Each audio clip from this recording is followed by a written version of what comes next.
I married the down-and-out childhood sweetheart my elder sister refused to wed. Since our wedding day, I'd thrown myself into running the household, treating him with nothing but respect and decorum. When Ling Yang topped the imperial examinations and became the #1 scholar, everyone congratulated me, saying my days of hardship were finally over. Yet word soon spread that he was sending heavy betrothal gifts to ask for my elder sister's hand in marriage as his secondary wife. Equal in status to me, the entire town was buzzing with his words. Miss Su the elder is bright and noble, worthy of all the love in the world. Now that I, Ling, have achieved success in the imperial exams, I'll never let her suffer another day of hardship. They were a match made in heaven, talented scholar and beautiful lady. I, on the other hand, was just meant to endure suffering. That very night, I, the humble wife who'd shared his poverty, packed my bags to make room for my elder sister. I left my hometown far behind, vanishing without a trace.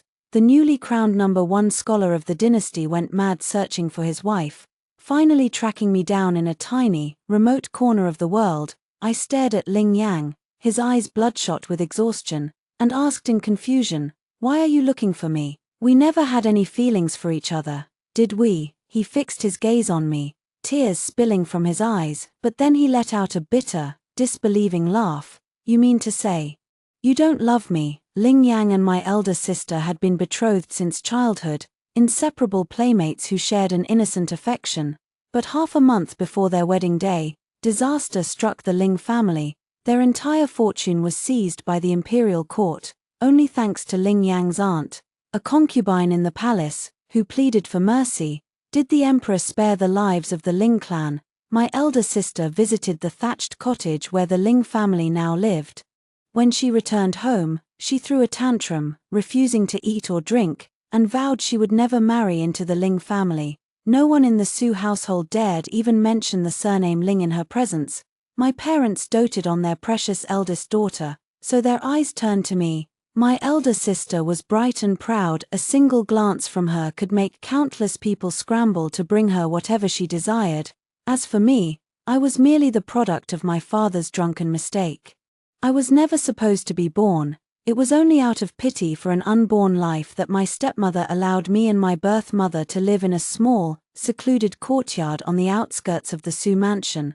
After my elder sister went on her hunger strike for a full day, my father stepped into our humble courtyard for the first time in my life. He didn't come to negotiate, he came to issue an order. "Since you are a daughter of the Su family, you must do your duty for the family." My stepmother took my hand in hers. She couldn't bear to see her own daughter suffer, so she looked at me with red-rimmed eyes and said, "Sure, mother has always cared for you. Now, please help mother." And just like that, I was hastily pushed into a wedding sedan chair. In that shabby thatched cottage, my wedding veil was lifted. The oil lamp flickered, casting uncertain shadows on Ling Yang's face, making it impossible to read his expression. The woman he loved was my elder sister. But the woman whose veil he lifted was me. After a long, tense silence, I heard him let out a soft sigh. "It's late, let's rest." Ling Yang never asked why it was me who'd married him instead of my elder sister. He never uttered a single word about my elder sister at all. It was as if he already knew everything. By day, he taught at the village school. By night, he burned the midnight oil, poring over his books. Ling Yang's mother spent her days weeping, lamenting how her son's talent was being wasted in such a miserable place. Every time, Ling Yang would calm her down with his steady, reassuring words. Ling Yang's father traveled with a merchant caravan, sending back small sums of silver whenever he could.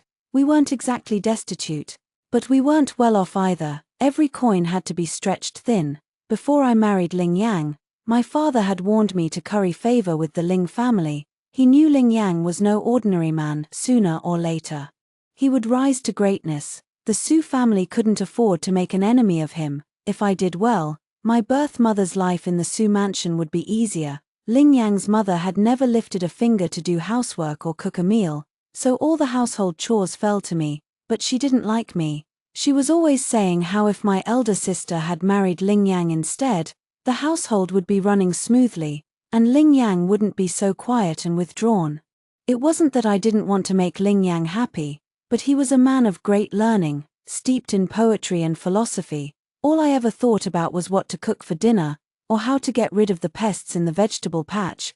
We simply had nothing in common. If my elder sister had been the one to marry him, they could have discussed poetry and literature together. They would have had so much to talk about, but I couldn't do that. Ever since I was born, confined to that tiny corner of the Sioux mansion, my only concern had been surviving another day, scrounging for food under the watchful, cruel eyes of the mansion's servants. They yearned for a soulmate, someone who shared their ideals and passions. I yearned simply to live. Every time Ling Yang's mother nitpicked at me, I let her words go in one ear and out the other. As long as it didn't threaten my survival, it didn't matter. Ling Yang mostly ignored these squabbles. Only when his mother's words became too harsh would he put down his chopsticks with a sharp click, and just like that, the room would fall silent. I knew my place. Ling Yang wasn't sticking up for me out of any affection.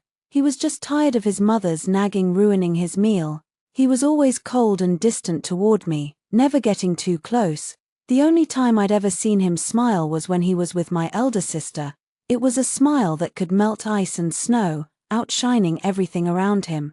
But to me, that smile wasn't worth a single steamed bun, 2 for a penny. He gave me his monthly salary from the village school to buy food for the household. At first, I thought it was for me, but then I found out it was actually for his mother. After she'd spent a whole tael of silver on a bolt of cloth, Ling Yang started giving me the money to manage instead. Naturally, this earned me even more of his mother's cold stares and petty resentments. I just treated her like a noisy frog croaking by the pond, annoying, but harmless. Ling Yang wasn't picky about his food. He was easy to please, eating whatever I put in front of him without a single complaint. All things considered, my life was fairly peaceful. I had enough to eat and wear, and occasionally, I would receive letters from my birth mother. She couldn't read or write, so I knew my father must have hired someone to write them for her. I couldn't read either, so every time I got a letter, I would rush to Ling Yang with hope in my heart. He would put down his book for a moment, take the letter from me, and read it aloud in his clear, melodious voice. Sure, mother is doing well at home. The servant Mrs. Wang has been transferred by the master. Now he suddenly stopped reading. I urged him to continue. Craning my neck to look at the letter even though I couldn't understand a single character, he froze for a moment, then subtly pulled the letter away from me. Now I have enough to eat and wear at home. The mistress even made me new clothes and gave me charcoal for the winter. The old illness that's plagued me for years is finally being treated by a doctor. This winter won't be so hard to bear. Sure, how are you? The master says your husband is a talented young man who will surely achieve great things in the future. You must stay by his side and live a good life. His eyes were lowered, his gaze seeming to linger on my chapped, frostbitten fingers. I raised my hand to wipe away my tears, swallowing down the lump in my throat. Ling Yang, can you help me write a reply? Are you not doing well here? We spoke at the exact same time. I nodded, he nodded too. It was clear his question had been nothing more than a casual remark. He picked up his brush, looked up at me, and said, "What do you want to say?" I sniffled, my voice thick with tears. "Just tell her I'm doing well. I have enough to eat and warm clothes to wear. Tell her to take good care of herself." He thought for a moment, then dipped his brush in ink and began to write, filling page after page. Once the ink was dry, he folded the letter and put it in an envelope, handing it to me. I clutched the letter tightly in my hands and thanked him. Ling Yang and I were husband and wife in name only. I never dared to hope for his affection. Apparently, my lack of expectation pleased him. That night, after I finished washing up and returned to my room, I found a small jar of ointment on my bedside table. When I applied it to my hands, the burning pain of my cracked skin eased a little. The next day, Ling Yang's mother found the ointment and confiscated it. Yelling at me for being wasteful and selfish, she tried to twist my arm in anger, but I dodged her easily. "Ling Yang gave this to me," I said calmly. Her anger flared even hotter. "You're lying through your teeth. Why would my Yanga buy something for you? Do you think you're even half as good as your sister? You don't deserve it." I gave it to her. Ling Yang had come home earlier than usual that day. He walked in, set his books down, and said those words in his usual calm, unemotional tone. And just like that, Ling Yang's mother's anger was extinguished, as if doused with cold water. I took the ointment back from her and followed Ling Yang into his room. He paused midway through unbuttoning his robe, frowning at me, a hint of annoyance in his eyes. "You can keep it, no need to thank me." I waved my hand dismissively. I slaved away day and night for this family. This ointment was the least I deserved. Why on earth would I thank him for it? I actually wanted to ask. "Can you teach me how to read?" I was tired of him reading all my private letters from my mother. It was embarrassing. He fell silent for a long time. My hope began to fade, and I lowered my eyes in disappointment. "Never mind. Mr. Lee from the village sometimes reads aloud by the village entrance. I can ask him instead." Ling Yang rummaged through his book chest and pulled out a book, handing it to me. "Every night after dinner, you can study with me for half an hour." I was overjoyed. Clutching the book tightly to my chest as I hurried out of the room. Why seek help elsewhere when I had a scholar right here in the house? I couldn't understand a single word in this book now, but I was determined to read it cover to cover someday, thanks to those half-hour study sessions every night. Ling Yang and I grew a little closer. I didn't think much of it, and Ling Yang continued to treat me with his usual cold indifference, but his mother couldn't stand it. She was terrified I would steal her son away from her. She even banned me from cooking, insisting on taking over the kitchen herself to show Ling Yang her motherly love. I was more than happy to have the extra free time. Unfortunately, his mother was a terrible cook. She made a pot of wild vegetable soup that was barely edible, and she didn't even share it with me. By midnight, both she and Ling Yang were foaming at the mouth, writhing in pain. I rushed to fetch the village doctor. Dragging him to our cottage in the middle of the night, we spent the entire night inducing vomiting and purging their systems until finally, their breathing stabilized. Only then did I let out a long, relieved breath. Ling Yang's mother was fast asleep, so I sat by Ling Yang's bedside, wiping the cold sweat from his forehead. Every few minutes, I would hold my finger under his nose to check if he was still breathing, murmuring worriedly, "You can't die, please don't die." Ling Yang seemed to hear me. His eyebrows twitched slightly, and his lips parted as if he was trying to speak. I leaned in close to listen. "Yuyan." His breath brushed against my ear. I touched my earlobe, then sat back down. If he was dreaming about my elder sister, then he must be getting better. I rested my head on the edge of his bed, too exhausted to keep my eyes open any longer, and drifted off to sleep. When I woke up, my neck was stiff and sore, and I could barely move it. I rubbed my neck and opened my eyes. My gaze automatically drifted to Ling Yang's bed, and there I was staring straight into his deep, dark eyes. He'd been watching me for who knew how long, his expression unreadable. I reached out to feel his forehead, letting out a sigh of relief. "Thank goodness, your fever is gone. How do you feel now?" His face was pale and gaunt, but it only added to his elegant, fragile charm. "You stayed by my side all night?" he asked. I nodded. It was such an obvious question. Had the poison addled his brain? I looked at him in alarm, cupping his face in my hands and panicking. "Are you really okay? Does your head hurt? Have you forgotten anything?" His brain couldn't afford to be damaged. He was supposed to rise to greatness, to help me get my mother out of the Sioux mansion. If his brain was broken, it would be no different from him being dead. He exhaled softly, wrapping his hand around mine and gently pulling it away from his face. His voice low and hoarse. "I'm fine, don't worry." I let out a huge sigh of relief, my body going limp with exhaustion, and forgot to pull my hand back from his grasp.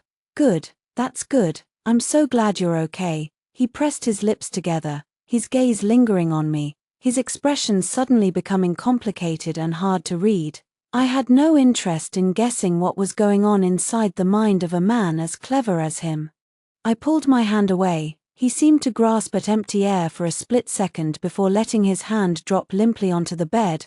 I rubbed my stiff neck, gritting my teeth as I rolled it to loosen the kinks. "I'll go ask Mr. Lee to cover your classes at the school for a few days. You just focus on resting and getting better. Don't worry about anything else." His eyebrows twitched slightly, and the rare vulnerability faded from his gaunt face, replaced by his usual cold indifference. "You're on familiar terms with Mr. Lee." I shot him a strange look, checking once again if the poison had addled his brain. There are only 2 teachers at the village school. If you're bedridden, who else is going to take over your classes besides him? I patted him on the shoulder. I felt his body stiffen beneath my touch, and remembering how much he hated physical contact with me, I quickly pulled my hand back. If you feel bad about it, just pay him for the days he substitutes for you. I moved his book chest to the side of his bed, making it easier for him to reach his books. If you get bored, you can read. He glanced at the book chest, then his eyes drifted back to me, his expression softening ever so slightly. Thank you, Yushu. I froze for a moment. It was the first time he'd ever called me by my name. I curved my lips into a small smile, my eyes crinkling with amusement. It's the least I can do. He stared at me, his gaze unfocused, as if he was in a daze. My mood lifted as I turned and walked out of the room. Since he wasn't dead yet, he might as well study until he dropped. Ling Yang's mother was also bedridden, looking pale and weak. For once, she was quiet and well-behaved for several days. It was as if she'd finally accepted the truth that she was no longer the pampered Mrs. Ling, waited on hand and foot by servants, that she would never have Su Yuyen, that perfect, elegant daughter-in-law she'd always dreamed of. She was just a peasant woman who couldn't even cook a decent meal, who'd nearly killed herself and her son with her own incompetence. The light in her eyes dimmed, extinguished completely. I was secretly pleased. At last, she'd stopped making trouble. With Ling Yang recovering from his illness in his room, it was even more convenient for me to ask him to teach me how to read, but with 2 sick people to take care of, I was left to run the entire household alone. My waist ached so badly it felt like it was going to snap in half. I looked up at Ling Yang's profile as he buried himself in his books. I thought to myself that he was indeed handsome, then forced myself to perk up again. With this kind of dedication, how could he not top the Imperial examinations? His fingers tightened slightly around the book, his long eyelashes fluttering gently against his cheek, but he didn't look up from his reading. He asked in a low voice, "Why are you staring at me?" I snapped back to my senses, realizing I'd been gawking at him for quite some time. I touched my nose awkwardly, then brushed a hand casually over his hair. "There was something in your hair." Suddenly, he reached out and grabbed my wrist, his dark, obsidian eyes locked onto mine, his gaze so intense it sent my heart fluttering with a strange, unfamiliar panic. "I already got it out," I stammered. A faint, almost imperceptible smile tugged at the corner of his lips. But his expression remained mostly unchanged. "Thank you, Yushu." I forced a smile, yanking my wrist out of his grasp. Ling Yang's mother had finally quieted down, but Ling Yang himself had become strange. He'd always kept a distance of at least 3 steps between us before. Now that he'd recovered, he actually started standing close to me, even trying to help out when I was doing chores around the house. But it was clear he'd spent his whole life as a pampered young master. He was clumsy and awkward, more of a hindrance than a help. I had to carefully choose my words to send him away without hurting his feelings. Sometimes, when he came home from the school, he would bring me little gifts, hair ribbons or lip balm bought from the traveling peddler. I rested my chin on my hand, staring at the things he'd bought me, my eyebrows furrowed in confusion. Had he suddenly changed his personality? The window was blown open by the howling wind and snow. I got up to close it, then remembered that Ling Yang had gone to the school without an umbrella. I grabbed 2 umbrellas, propped one open over my head, and stepped out into the snow, my boots sinking into the thick white blanket with every step. The bitter wind turned my hands bright red with cold. No one had expected such a heavy snowstorm to hit out of nowhere. I stood at the school gate, tucking one umbrella under my arm and blowing warm breath onto my freezing hands. My clothes weren't warm enough. I was bundled up like a rice dumpling, but the cold wind still seeped through the fabric, cutting to the bone. Fortunately, I didn't have to wait long. One by one, the students filed out of the school building. Ling Yang was the last to come out, standing tall and straight in the swirling snow, his features as clear and elegant as a painting. His eyes widened slightly in surprise when he saw me. I hunched my shoulders against the cold and walked over to him, holding out the umbrella. I couldn't let this golden goose catch a cold. My mother's future and mine depended entirely on him. His lips parted slightly, but he said nothing. Taking the umbrella from my hand, His fingers brushed against mine, sending a faint shiver up my arm. "Don't come all the way here to bring me an umbrella next time," he said quietly. I nodded, already used to his cold, detached tone. Then I turned and saw Mr. Lee, also huddled against the cold. His face pale and his nose bright red from the freezing wind. I couldn't help but chuckle. Now that's what a normal person looks like when they're freezing. Mr. Lee's health was poor. I'd heard that he spent all his meager salary from the school on books, never buying medicine for himself even when he was ill. I hesitated for a moment, then held out the other umbrella to him. He stared at me in surprise. "You're a woman, and you're weaker than I am. You should keep it for yourself." I pressed the umbrella handle into his hands firmly. "Your home is farther away. You need it more than I do." He tried to refuse again, but his eyes flicked past me to Ling Yang, who stood behind me holding an umbrella. Finally, he accepted the umbrella with a nod. "I'll return it and thank you properly another day." Mr. Lee was a gentle-spoken man. The children at the school weren't the least bit afraid of him. He opened the umbrella and walked away into the snow. I turned back to look at Ling Yang. There was still plenty of space under his umbrella for 2 people. He stood there without moving. I hesitated for a moment, then decided not to impose. "Let's go home early. The road will be hard to walk on once it gets dark." I turned and started walking, the wind whipping my hair into a messy tangle. I brushed the strands out of my eyes. Suddenly, the collar of my coat tightened, and I stumbled backward. My back hit a firm, warm chest. Ling Yang leaned down, his dark eyes fixed on me, his expression unreadable. "You're surprisingly generous, giving your umbrella to anyone who asks." He'd pulled me under his umbrella. I steadied myself, stepping back a little to put some distance between us. "It's not a gift, it's a loan," I said defensively. "We only have 2 umbrellas at home. I can't just give them away like that." I thought I heard him let out a soft, amused huff. I rubbed my ears, which were numb with cold, and walked beside him slowly, making my way home. The snow-covered path was slippery, so we had to be careful with every step. Before I knew it, his hand was resting steadily on my arm, supporting me as we walked, side by side. We trudged through the ice and snow, our steps in sync. For a moment, it really felt like we were facing the hardships of life together. The absurdity of the thought made me want to laugh. I glanced over at Ling Yang. His profile looked unexpectedly soft in the falling snow. Winter turned to spring, and the relationship between Ling Yang and me began to thaw. Just like the frozen river outside our cottage, we were no longer just strangers sharing a roof. I was perfectly satisfied with this state of affairs. When he achieved great success in the future, it would be easy to ask him to help get my mother out of the Su mansion. Shortly before the imperial examinations, a visitor arrived at our humble home. Exquisitely embroidered silk shoes, a luxurious dress made of the finest fabric, a radiant beauty. She looked completely out of place in our shabby, grey cottage. My elder sister couldn't hide her disgust at the sight of our home. When she saw me, dressed in rags and covered in dust, a flicker of relief and disdain crossed her eyes. Then she turned to Ling Yang's mother, who had once doted on her so much. She took the older woman's hands in hers, her voice sweet as honey.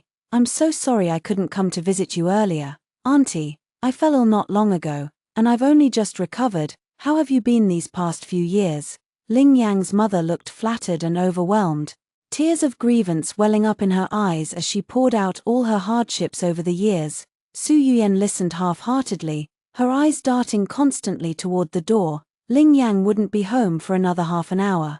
She turned to me, her tone imperious. "Go fetch Ling Yang. Tell him I'm here to see him." Ling Yang's mother also waved her hand, urging me to hurry. I lowered my eyes and walked out of the room, my expression numb. She was father's daughter, so was I, yet from the moment we were born, our lives had been worlds apart.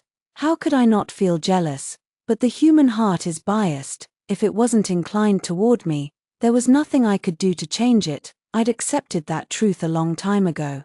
Ling Yang looked up when he saw me, his eyebrows furrowing slightly. "What's wrong?" He raised his hand, as if to feel my forehead, checking if I was ill. I stepped back, avoiding his touch. "Someone's here to see you.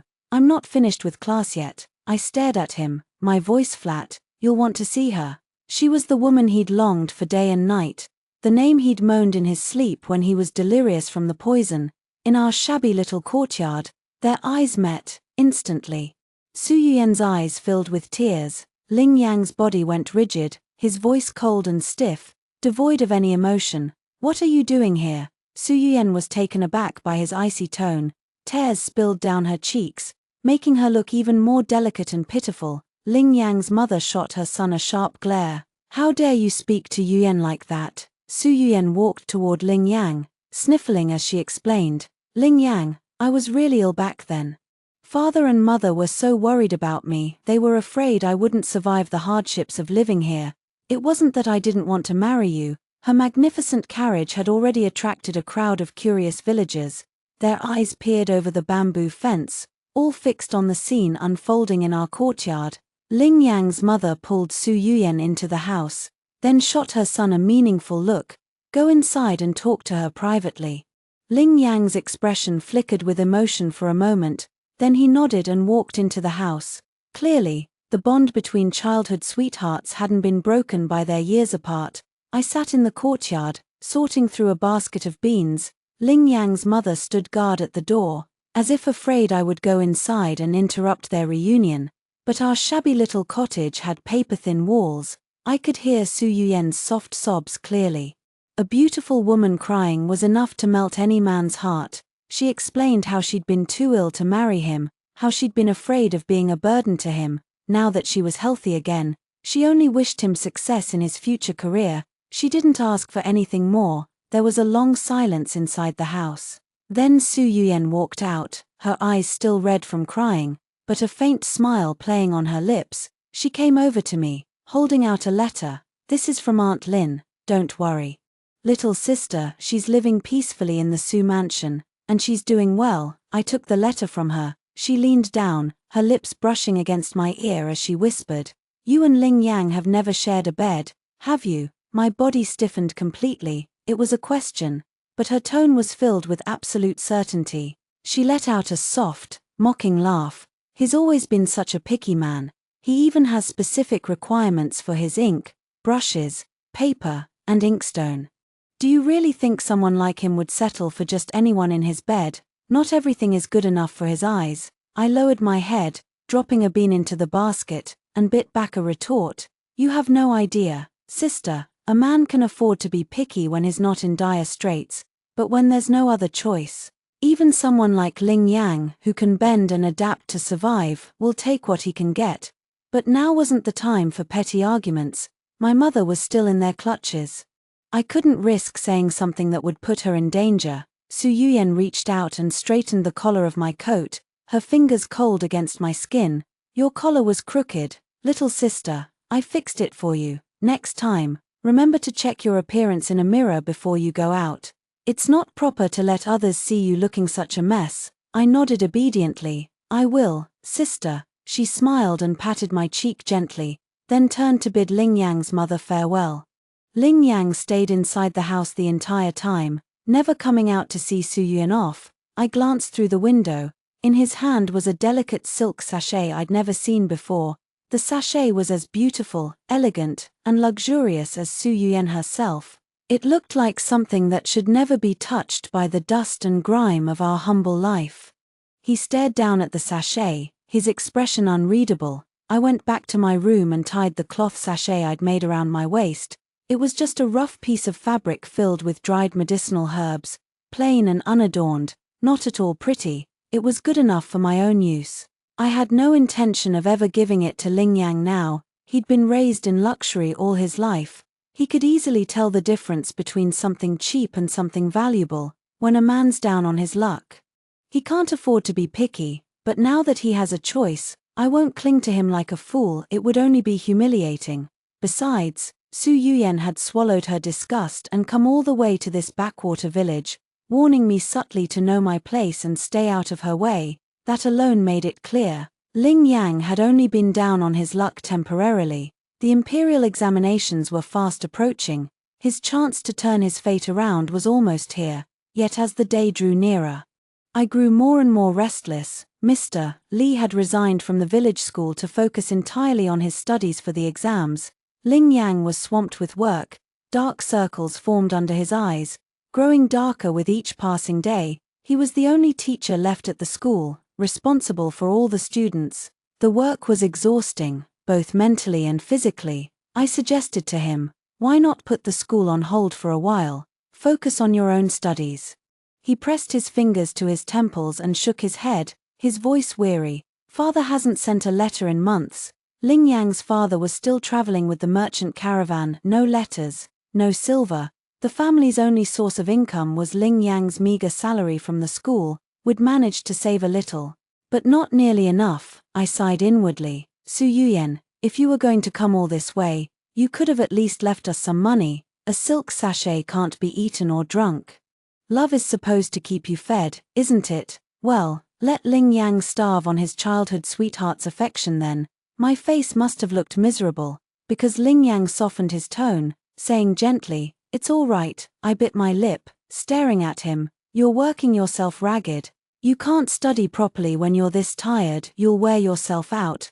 Hundreds of scholars had spent years poring over their books, grinding their way through endless nights of study.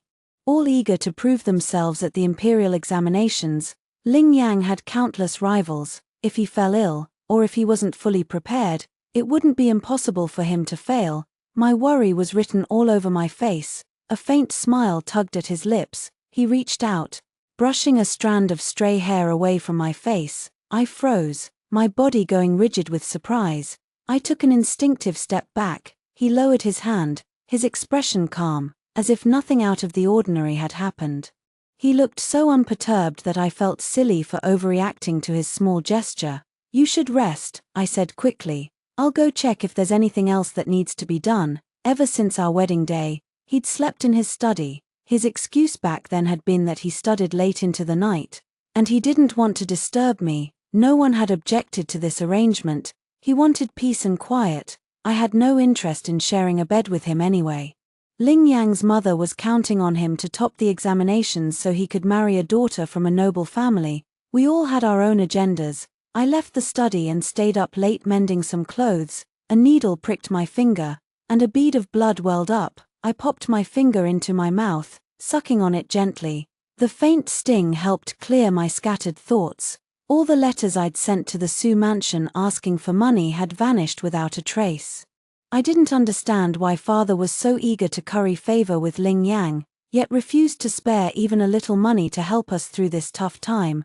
I set the mending aside and rummaged through my dowry. When I'd married Ling Yang, the Su family had given me a few things. I'd originally planned to keep them safe, to use the money to open a small shop for my mother once I managed to get her out of the Su mansion. But first, I had to get her out. And Ling Yang needed to be well rested and focused for the examinations. The next day, I pawned a jade bracelet from my dowry and got 20 taels of silver in return. It would be enough to tide us over for a long time. When Ling Yang took the money bag from me, he didn't look grateful at all. Instead, his eyes darkened, his expression unreadable. Now we have money, I said firmly. You stay home and study in peace. Let the village head worry about the school. He tightened his grip on the money bag, his gaze locking onto mine, deep and intense. He didn't ask where the money had come from, he just nodded slightly. He threw himself into his studies. I cooked nourishing soups and tonics for him every day, changing the menu to keep things interesting. Even Ling Yang's mother stopped nitpicking at me so much. She rarely found fault with me anymore. Shortly before the examinations were to begin, someone arrived from the Su mansion, father himself. He'd probably thought his arrival would be like a godsend, saving us from disaster. He'd never expected to find Ling Yang still standing tall and proud, his dignity intact. Our situation wasn't nearly as desperate as I'd described in my letters. In fact, Ling Yang refused to accept the money father offered him. Father looked at me with a scrutinizing, displeased gaze. I thought to myself, you old fox, always playing your little mind games. If you'd waited until the last minute to play your savior card, Ling Yang would have been half dead by then. Before he left, he asked to speak to me alone. I climbed into his carriage. The interior was spotlessly clean, and my boots left dusty footprints on the floor the moment I stepped inside. How has Ling Yang been treating you? He asked. I kept my head down, answering quietly. He's been good to me." There was a long silence. I snuck a glance up at him. His eyes were deep and unfathomable. I couldn't tell if he was satisfied with my answer or not. "But, he's never touched me," I added softly. "I suppose his heart still belongs to elder sister." He waved a hand dismissively, telling me to get out of the carriage. By the time I stepped out, my back was soaked with cold sweat. At least he hadn't scolded me. That meant I'd done a decent job of playing my part. I let out a sigh of relief. But the day after father left, rumors started spreading through the village. I became the subject of vicious gossip. People said I'd carried on secret trysts with men before my marriage, even going so far as to name the side gate of the Sioux mansion where I'd supposedly met my lovers. My reputation was completely ruined. I knew without a doubt that these rumors had been spread on father's orders. He wanted to control me, to threaten me, to show me that he could crush me like an ant whenever he pleased. Ling Yang never mentioned the rumors. He kept his head down, focusing solely on his studies, or perhaps he simply didn't care. But some busybody aunties came to our house to stir up trouble with Ling Yang's mother. I stirred the firewood in the stove absent-mindedly, cooking dinner. By the time the meal was ready, one of the aunties was still there, lingering to watch the show. Ling Yang's mother looked at me with a sharp, disapproving glare. She fixed her cold eyes on me, demanding, "What's all this nonsense about the rumors going around the village?" The busybody auntie chimed in, fanning the flames. "Yes, dear, if there's a misunderstanding, you should clear it up right away. All this gossip is terrible for your reputation." I sighed heavily. The worst part was, the rumors weren't entirely false. But my trysts had only been deals with the servants to buy necessities.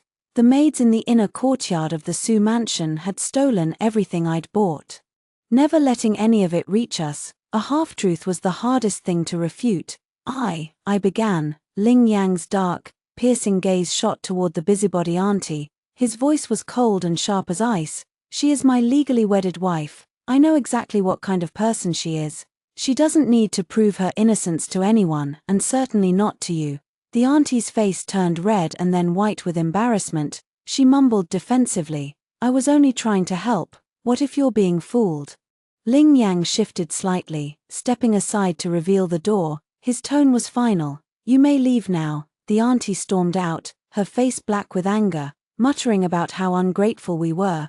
I stared at Ling Yang, stunned, my mind going blank for a moment. "If you have nothing better to do, mother," Ling Yang said, turning to his mother, his voice still cold, "you should rest and take care of your health. Don't listen to idle gossip and jump to conclusions." Ling Yang's mother's face also turned an ugly shade of red. Then Ling Yang looked at me. I blinked. "My turn. Actually, I started to explain. "Eat," he said simply. "Oh," I replied, falling silent. Wasn't he even going to ask me about it? After dinner, I followed him into his study. He didn't look surprised to see me. He didn't say a word. So I spoke first. "I did make deals with people, but it was only to ask the servants in the outer courtyard to buy things for me. The maids in the inner courtyard stole everything. None of it ever made it to us." He sat down, picking up a book from his desk. "No need to explain." I leaned forward, resting my hands on his desk, and asked tentatively, "You trust me that much?" His eyes flicked down to my hands. They were resting on his rice paper. I quickly pulled them back. He let out a low, unexpected chuckle. "When a wall is about to collapse, everyone rushes to push it over," he said, his voice cold and cynical. "So many people claim to stand for justice, but how many of them actually care about the truth? They're just bored fools looking for entertainment." His expression was icy cold as he spoke, but when his gaze landed on me, it seemed to soften, just a little. I couldn't read the look in his eyes. The village buzzed with gossip, but the Ling household was quiet. Like an oasis separated from the rest of the world. I packed Ling Yang's luggage for him, then saw him off early one morning as he left for the capital to take the examinations. Before he climbed into the carriage, he leaned down and whispered to me, "Thank you for holding down the fort while I'm gone." I nodded. "Wait for me to come back," he said. Could I really wait for him to return? In my moment of hesitation, I felt a soft, warm touch on my forehead. It was like a gentle breeze brushing against the strings of a guzheng, sending a faint, trembling vibration through my heart. For the first time in a long time, I felt a flicker of hope, a glimmer of a future worth looking forward to. The imperial examinations consisted of 3 rounds. Ling Yang's mother prayed to every god and Buddha she could think of day and night. Strangely enough, at this critical juncture, I wasn't as nervous as I'd been before. Every day, after finishing my chores, I'd sneak into Ling Yang's study and read his books. I could recognize the characters now, but I didn't understand their meaning. I marked all the parts one didn't get with paper slips, planning to ask Ling Yang when he came back. Ling Yang didn't return home after the examinations ended. He sent a letter saying he would stay in the capital to wait for the results. The list of successful candidates wouldn't be posted for another half a month. I counted down the days, growing more and more eager with each passing day. I wasn't just waiting to hear if Ling Yang had passed the examinations. There was something else, something I couldn't quite name. It was a strange, unfamiliar feeling that filled my heart, keeping me awake at night, making me return to Ling Yang's study again and again to read his books. Before Ling Yang could come home, the imperial messengers arrived first to announce the good news. The emperor himself had selected him as the #1 scholar, an honor beyond compare. Ling Yang's mother was overjoyed, immediately planning a grand feast to celebrate. I suppressed my own excitement, waiting patiently for Ling Yang to come home, but instead of seeing him, I heard another piece of news. He had sent a formal proposal to the Su mansion. Miss Su the elder is bright and noble, worthy of all the love in the world. His words echoed through the streets and alleys, spoken by everyone. Now that I, Ling, have achieved success in the imperial examinations, I'll never let her suffer another day of hardship. Everyone knew those words. They spread like wildfire. The envious glances that had been directed at me before were now filled with pity. That's the new #1 scholar's first wife, the one who's going to be cast aside. Not cast aside, he's going to take her elder sister as his secondary wife, equal in status. I heard they were childhood sweethearts. I felt neither surprised nor angry, only a faint sense of disorientation. Luckily, I hadn't allowed myself to fall in love with Ling Yang. The small flicker of affection that had grown between us after sharing so many hardships together only made my heart ache for a moment. When the servants from the Su mansion came to take me away, I didn't hesitate for a second. He was the new #1 scholar, with a bright future ahead of him. I knew it was time for me to take my leave. When Ling Yang returned home in triumph, he was greeted only by his overjoyed mother. The books in his study showed signs of being read frequently. Everything in the house was exactly as he'd left it, but his first wife, the woman who'd endured hardship with him, who'd supported him through thick and thin, was gone without a trace. The one who came to see me was my stepmother. I also saw my birth mother. She looked well. "You've done well, Shua," my stepmother said, a faint smile playing on her lips. Not only does Ling Yang not bear any ill will toward the Su family, but his heart still belongs to Yuyan. She lifted the lid of a tray she was holding. The tray was filled with rows of silver ingots. "But you know how spoiled Yuyan has been since she was a child," she continued, her voice soft but firm. "She could never bear to share her husband with another woman. You understand, don't you?" My eyes swept over the silver ingots. I tightened my grip on my mother's hand and said quietly, "I know my place." My stepmother's smile widened. She gestured for the maid to hand me the tray. "I've always known you were an obedient girl," she said. "I've arranged new identities for you and your mother. You can go live somewhere nice, start a new life. But this capital city, you must never come back." I took the 2 new identity papers from her. The names written on them were completely unfamiliar. My stepmother blew on her cup of hot tea, her eyes lowering as the smile faded from her face. Her voice was cold and threatening. "You know I'm a devout Buddhist. But your father is not. If I hadn't stepped in to settle this matter for you, the next time you saw him, things would not have ended so peacefully. Then the next time I saw him, I'd be meeting the king of hell himself." I didn't care about her threats. Being able to leave this place and live somewhere else with my mother was already the best outcome I could have hoped for. A man as ruthless as Su Ting wouldn't hesitate to kill his own daughter. Eliminating the root of the problem was his way of doing things. Only my stepmother could hold him back, if even just a little. Su Ting killed, his wife saved. What a bizarre pair they made. Rest assured, Mrs. Su, I said calmly, I have no desire for the glories of the capital. I only wish to spend the rest of my days in peace with my mother. I have no other ambitions. She was clearly satisfied with my obedience. She ordered her servants to send my mother and me away. I suppressed the vague, tangled emotions in my heart and boarded a ship sailing south with my mother. As the river breeze ruffled my hair, my heart felt light and free. A smile spread across my face. The vast sea allows fish to leap. The boundless sky lets birds fly. This was the poem Ling Yang had taught me. Now, I finally understood its meaning. The messy entanglements of the Ling and Su families had nothing to do with me anymore. Let them think I'd vanished into thin air.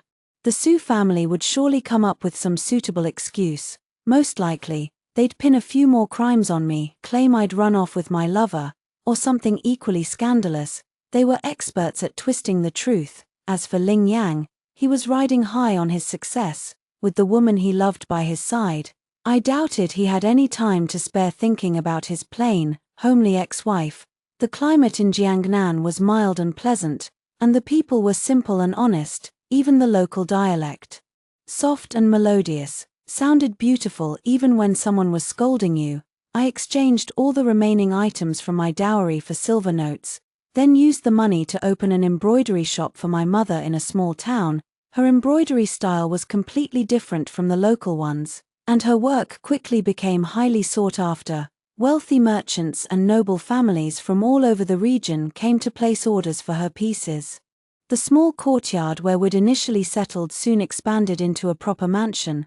We hired guards and maids, and no longer had to lift a finger to do any manual labor. My rough, calloused hands gradually became smooth and fair with daily care. My back, which had been strained from years of hard work, finally healed, no longer aching with every move. When my mother had nothing to do, she loved to stare at me, reaching out to stroke my face and murmur, "My Shua is so beautiful. You were just worn down by hardship before, looking as scrawny as a little monkey." I looked at my reflection in the bronze mirror. My complexion was glowing, fair with a healthy pink flush. The person I used to be would not have recognized herself now. I was perfectly content with my current life. I never once asked about how the people from my past were faring. Jiangnan nurtured beauty, and the men here were handsome and refined. My mother wanted to find me a son-in-law who would move into our home and take care of us. I had no objections. Every day, I happily looked through portraits of eligible bachelors with her, would pick out someone with a pleasant face, then arrange for me to meet him in private. Unfortunately, most of them made no effort to hide their shrewd calculations. Their eyes clearly said they were only interested in our family's wealth. After looking at countless candidates, none of them seemed right. My mother sighed, shaking her head. Any man with real talent and ambition wouldn't want to be a son-in-law living under his wife's roof. The ones sending their portraits are all the dregs no one else wants. I picked up one portrait with a look of disgust and showed it to her. Then this 40-year-old man is truly the bottom of the barrel. My mother agreed, crumpling the portrait into a ball and tossing it far away. But as it flew through the air, a familiar face caught my eye for a split second. He had delicate features and a meek expression. I stared at the crumpled paper for a long time. My mother came over to see what I was looking at. Him. His parents died when he was young, and his elder brother and sister-in-law treat him terribly. He has a good temperament, though. He's just a bit young, only 16. My mother didn't seem to approve of him. I pointed to the portrait firmly. "I'll choose him. I want to meet him." When the boy arrived, he looked even younger than his portrait suggested. He was thin and small, with a gaunt face. His large eyes were filled with timidity and a desperate need to please. Looking at him up close, he didn't really resemble that person after all. Only the shape of his eyes was a little similar. But Ling Yang would never have looked at me with such a subservient expression. No matter what the circumstances, I pushed a plate of pastries toward him. "Eat more, you're far too skinny." Before I knew it, my tone had taken on a maternal warmth. My mother was right, he was too young. I'd been curious to meet someone who looked a little like Ling Yang, but now I just felt sorry for this poor, mistreated boy. He ate in a refined, delicate manner. His eyes clearly showed his hunger, but he forced himself to eat slowly and politely in front of me. I rested my chin on my hand. Watching him, he grew more and more rigid, as if sitting on pins and needles. My relaxed, leisurely demeanor was in stark contrast to his nervousness. I looked away, turning my gaze to the storyteller performing downstairs. For the past 6 months, one particular story had been extremely popular.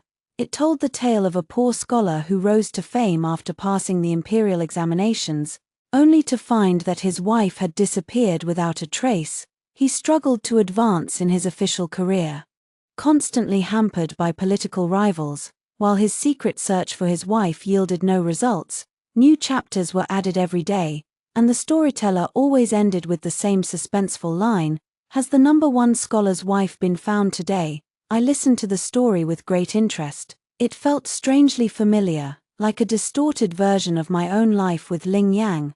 The scholar in the story was a devoted husband. The real-life number one scholar was also devoted.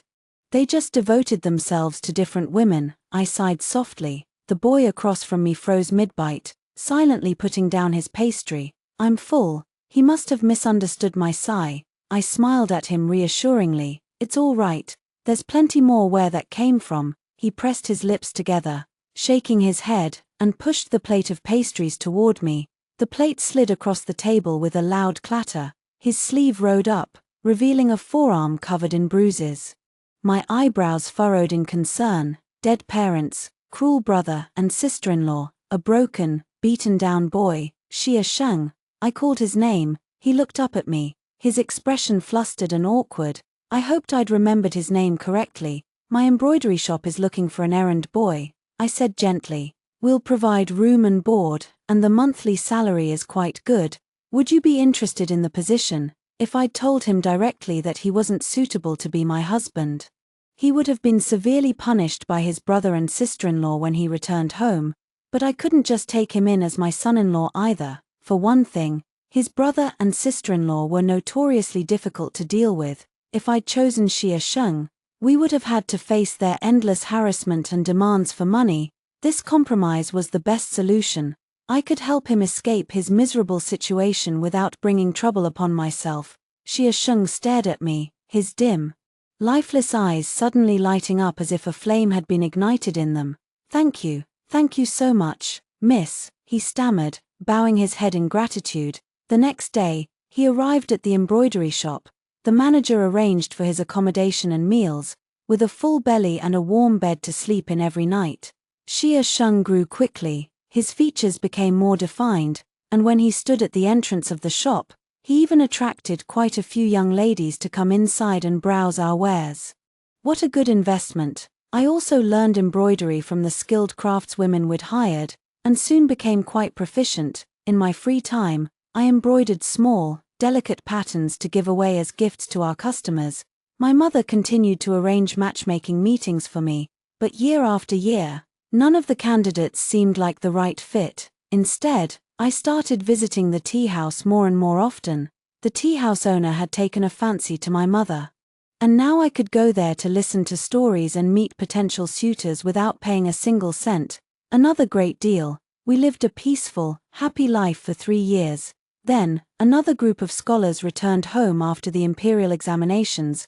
Passing through our town on their journey, they stopped at the tea house to rest. And as they listened to the storyteller recounting the tale of the number one scholar who'd spent 3 years searching for his missing wife, one of them suddenly exclaimed in surprise, "This story, it sounds exactly like Lord Ling." My hand froze mid-air, a melon seed between my fingers. Ever since Lord Ling was promoted to the Grand Secretariat, he's been searching everywhere for his first wife, another scholar added. Countless noble ladies have expressed their interest in marrying him, but he's turned them all down. I heard she was the wife who supported him through his days of poverty, loving him deeply and loyally. But right after he achieved success in the examinations, she vanished without a trace. Loving him deeply and loyally. Since when? I know the inside story, a third scholar said, leaning forward conspiratorially. Before she married Lord Ling, she already had a lover. But since their families were of different social standings, the Su family, being an official family, would never have allowed their daughter to marry a commoner, so she was forced to marry Lord Ling instead. Then, while Lord Ling was away in the capital, Her old lover found the chance to elope with her. What a load of nonsense. I couldn't help but let out a laugh. The scholars heard me and turned to look at me, their expressions polite and curious. "Why are you laughing, young lady?" I waved a hand dismissively. "I also know a little something about the inside story. Actually, it was Lord Ling who already had someone else in his heart before he married his first wife. As soon as he topped the imperial examinations, he couldn't wait to send a marriage proposal to his true love. His wife, heartbroken and disillusioned, left him and traveled far away to start a new life." One of the scholars looked at me with an amused, disbelieving expression. "Where did you hear that version of the story? Lord Ling never proposed to anyone else. On the contrary, right after he was named #1 scholar by the emperor himself, he immediately went to the Su family to discuss holding a grand, magnificent wedding for his wife." I froze, my mind going completely blank. Furthermore, the reason he's refused to remarry all these years is because he believes a man should never abandon the wife who stood by him through hard times. The scholar continued earnestly. "He says he can't marry another woman when he doesn't even know if his first wife is alive or dead. Ling Yang never married Su Yuyan." After a moment of stunned silence, cold sweat broke out across my back. I stood up abruptly, ignoring the surprised stares of the scholars, and hurried home as fast as I could. Ling Yang looking for me was not a good thing. Not at all. The Su family had never given up on their dream of making him their son-in-law. If he openly came looking for me, with Su Ting's ruthless nature, once he found me, I would be as good as dead. My death would clear the way for Su Yuyan to take my place as Lord Ling's wife, allowing her to sit securely in her position. When Ling Yang had first become #1 scholar all those years ago, I'd briefly considered staying in the capital to be his wife, but as I'd waited for him to return home, I'd thought long and hard about it. Staying by his side wouldn't have been a life of ease and comfort. If I'd insisted on staying, my mother's safety would have been constantly at risk. The Su family would have seen me as a thorn in their side, and by then, my stepmother might not have been able to stop Su Ting from killing me. Furthermore, Ling Yang had just started his official career back then. With no political power or connections to speak of, he needed powerful allies to help him advance, which meant he would never have risked alienating the Su family for my sake. It was far more comfortable to take the money my stepmother had given me and disappear into the distance. Starting a new life far away from all the trouble. Perhaps Ling Yang was now powerful enough to stand up to Su Ting and protect me, but there was no guarantee he would be the one to find me first. And there was also no guarantee he would choose me over Su Yuyan. I had no desire to gamble with my life, betting on how much he might or might not care about me. Damn these high-ranking officials and their endless schemes. Why did they have to drag an ordinary, innocent commoner like me into their mess? I had no intention of ever returning to that life of suffering and danger. I rushed home and started packing my bags in a panic. My maid, thinking I'd lost my mind, ran to fetch my mother. My mother looked at me in confusion, taking my hands in hers. "Shua, what are you doing? Are we going on a trip?" I bit my lip, squeezing her hands tightly in return. "It's not just me, Mother, it's we have to leave." I'd long since destroyed the 2 fake identity papers my stepmother had given me. I'd used silver to buy us new, legitimate identities, all to ensure the Su family would never be able to find us. But we'd lived here for too long now, leaving too many traces behind, especially my mother's embroidery. If her work ever made its way to the capital, it would be far too easy for someone from the Su family to recognize her unique style and track us down. My mother and I had to disappear again, hiding ourselves away from the world. After calming down a little, I put down my half-packed bags. Running away in a hurry would do us no good. Panic would only make us careless, leaving behind even more clues for them to follow. Neither Su Ting nor Ling Yang was a fool. Instead, perhaps we should try the strategy of placing ourselves in mortal danger to achieve survival. Spring was dry, prone to fires, but our mansion and embroidery shop were located in a densely populated area. Starting a fire there would inevitably harm innocent people. So what other plausible way was there to fake my death? For the next few days, I was completely distracted, my mind occupied with nothing but figuring out how to fake my own death. It would be far too suspicious for both mother and daughter to die suddenly. I needed to send my mother away first, as luck would have it. She'd been coughing a little lately. I used that as an excuse to claim she'd died of a sudden illness, holding an elaborate funeral for her that the entire county attended. Everyone watched as I dressed in mourning white, keeping vigil by her coffin for 7 full days. In reality, I'd already sent her to a quiet, picturesque mountain village far away, where she could hide safely. Then, claiming I couldn't bear to stay in this place of sorrow, I sold the embroidery shop. There was no shortage of people eager to buy it. I got a good price for it, and the deal included a promise that none of the seamstresses would lose their jobs. With the money from selling all my assets, I held a thick stack of silver notes, but I didn't deposit a single tael in any bank.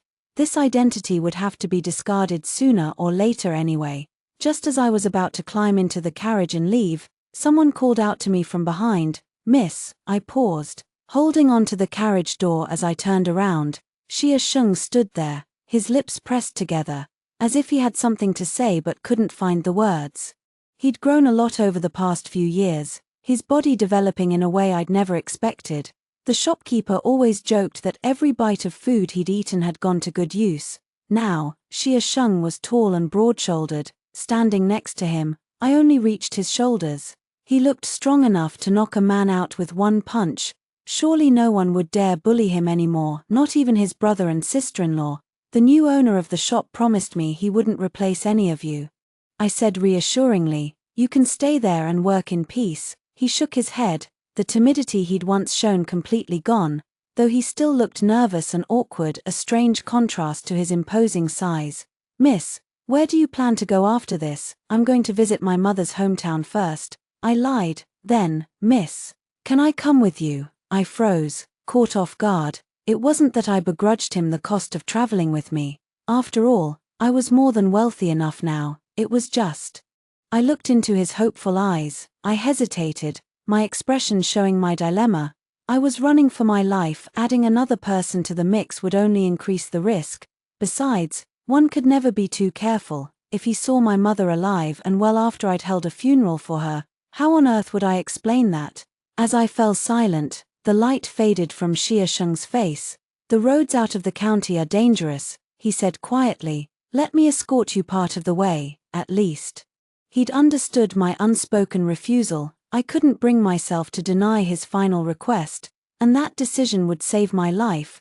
We hadn't traveled more than a few dozen miles out of the county when we were ambushed by bandits, a young woman traveling alone, carrying a large sum of money. I must have been marked by them long ago. They'd come prepared. Even the armed escorts I'd hired couldn't hold them off. A bandit raised his massive blade, swinging it directly at my face. A shadow as big as a small hill fell over me. Xianxia pulled me into his arms, holding me tightly against his chest. I heard the sickening sound of steel slicing through flesh, followed by a muffled grunt of pain from the man shielding me. The air filled with the stench of blood. My hands trembled as I clung to Xianxia, my voice shaking. "Xianxia." His body was rigid, shielding me completely, but he couldn't answer. He could only gasp for breath. Racked with pain, I pushed against his chest, screaming at the top of my lungs, "I'll give you all my money. Take whatever you want. Just stop hurting him." Despair washed over me. The bandits were bloodthirsty. They wanted both the money and our lives.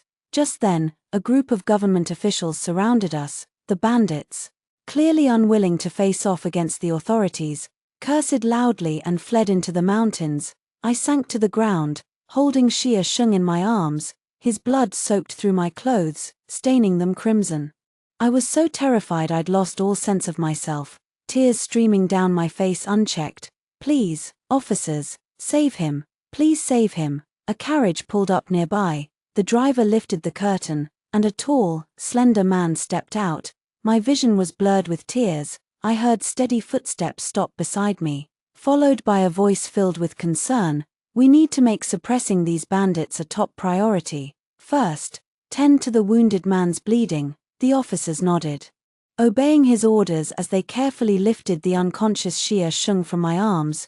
A deep gash ran from his shoulder blade to his waist, the flesh torn and raw.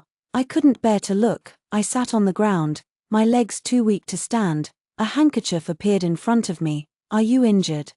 Young lady. I blinked away my tears, suddenly realizing how familiar that gentle voice sounded. I looked up, and my gaze fell on a face that looked somewhat pale and frail. I froze for a long moment, then quickly turned my head away, taking the handkerchief and dabbing at my tear-streaked face. I'm fine, sir. There's no need to worry about me. You're very lucky, miss, one of the officers said. Our lord is on his way to take up his official post, and he just happened to pass by here.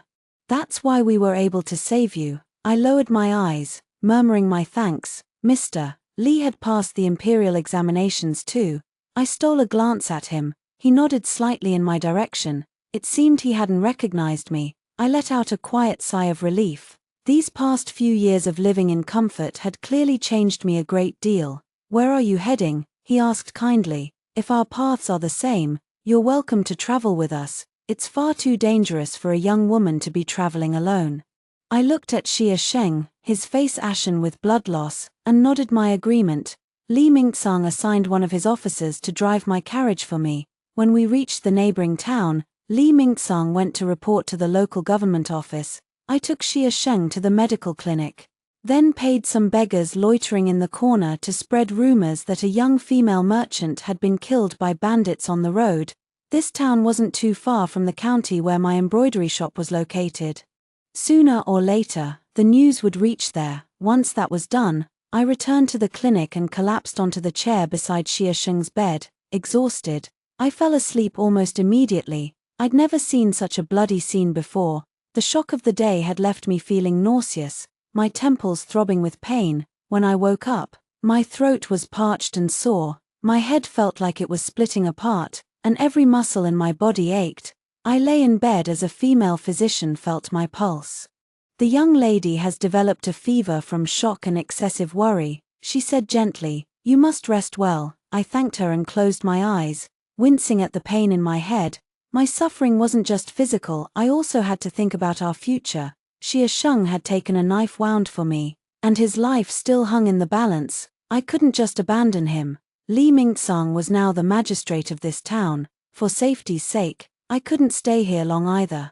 I still needed to buy new identities for myself and my mother, then go find her. One problem after another swirled around in my muddled mind, eventually coalescing into a single resentful thought.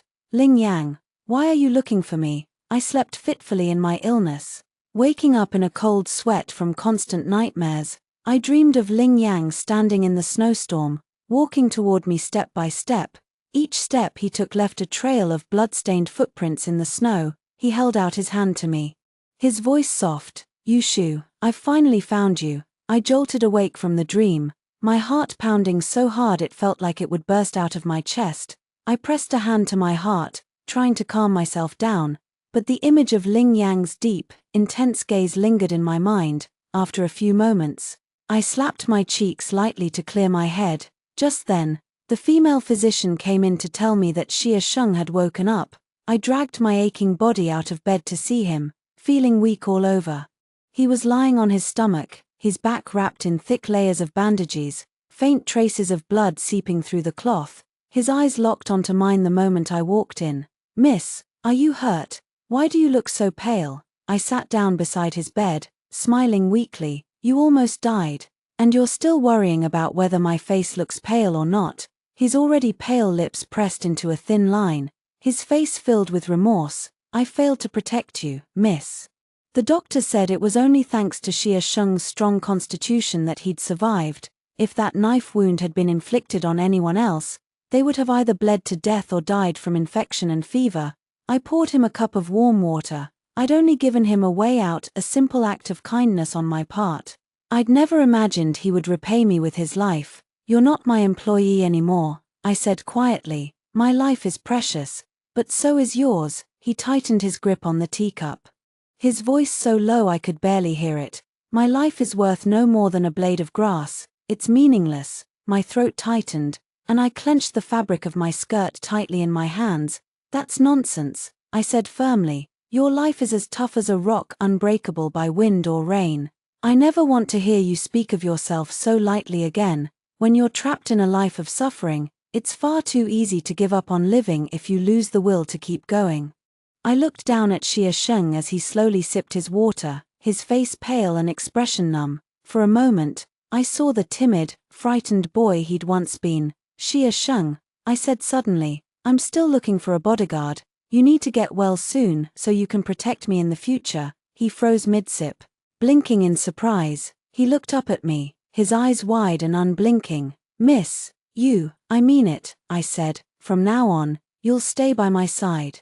I didn't know if this moment of soft-heartedness would turn out to be the right decision or not, but for a split second, looking at him, I saw myself, the girl who'd struggled to survive in the Sioux mansion all those years ago, trapped in a never-ending cycle of darkness and pain, where waking up each day meant facing nothing but more suffering. A faint smile appeared on Xianxia's face.